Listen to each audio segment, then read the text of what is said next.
The name of the channel is Accounts and Taxation Ka Gyan. Today we'll discuss what rate to apply in ITC.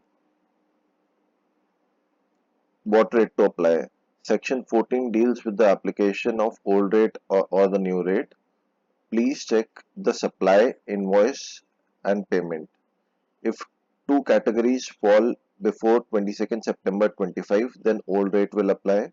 If two categories fall in after 22nd September 25, then new rate shall apply. Example is that if supply and invoice fall before 22nd September 25, then old rate will be applicable. If supply and payment falls after 22nd September 25, then new rate shall be applicable. If supply and payment fall before 22nd September 25, then old rate shall be applicable. जहाँ पे भी दो categories जा रही हैं, supply या invoice जा रहा है या इनवॉइस पेमेंट जा रहा है या सप्लाई पेमेंट जा रहा है, जहाँ पे भी टू कैटेगरीज फॉलो कर रही हैं, मतलब 22 सितंबर से पहले या 22 सितंबर के बाद, तो वही रेट एप्लीकेबल होगा उस पे at the time of invoicing. This is the explanation for the rate. Now will discuss stock. अगर स्टॉक पे जीएसटी रेट 5% है, 12% है या 18% है and now it is exempt, then reversal of the GST would happen on the stock.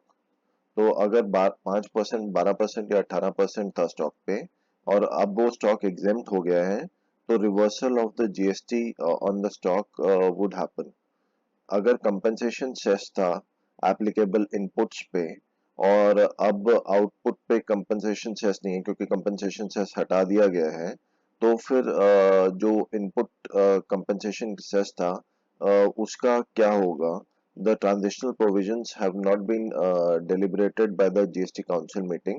तो अभी वो transition provisions नहीं हुई हैं, तो इसीलिए जब तक ट्रांजिशनल प्रोविजंस नहीं आते उसको वैसे ही रहने दीजिए. जो क्योंकि कंपनसेशन सेस जो है that can be adjusted with the compensation cess of the output tax liability. It can not be adjusted with CGST, SGST और आईजीएसटी. तो कंपनसेशन सेस ये ऑटोमोबाइल इंडस्ट्री में ज़्यादा एप्लीकेबल है क्योंकि व्हीकल्स पे कंपनसेशन सेस एप्लीकेबल है. अगर इन्वर्टेड ड्यूटी स्ट्रक्चर है, यानी कि lower rate on output and high rate on input,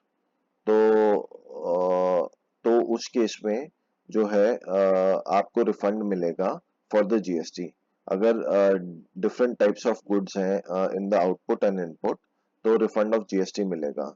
यानी कि जीएसटी रेट 18% है इनपुट्स पे और 5% है आउटपुट पे, तो company can claim the refund of the GST. Inverted duty structure में the company can claim the refund of the GST if the same goods are there in input and output and the rate has changed. अगर same goods हैं, good ए input में भी है और good ए output में भी है और रेट चेंज हो गया फ्रॉम 22 सितंबर, तो उस केस में रिफंड इज नॉट पॉसिबल. यानी कि 18% से 5% हो गया है, तो refund is not possible. If the new GST rate is without ITC, then reversal of ITC on inputs. If the new GST rate is without ITC, अगर without ITC हो गया न्यू जीएसटी रेट, तो आपको reversal करना पड़ेगा inputs पे. अगर partial taxable supplies, output tax liability में पार्शियल टैक्सेबल सप्लाईज हैं और पार्शियल एग्जेम्प्ट सप्लाईज हैं. एग्जेम्प्ट मतलब जीरो रेट है उन पे या नील रेट है उन पे, तो उस केस में आपको रिवर्सल करना पड़ेगा इनपुट टैक्स क्रेडिट का in the proportion of taxable and not exempt supplies. तो इन दैट प्रोपोर्शन आपको रिफंड करना पड़ेगा. इसके लिए रूल 4243 है for reversal of the GST, तो उसको पढ़ के ही आप रिवर्सल करिए. So this brings us to the end of the session. Please subscribe the channel Accounts and Taxation का ज्ञान. Thank you so much.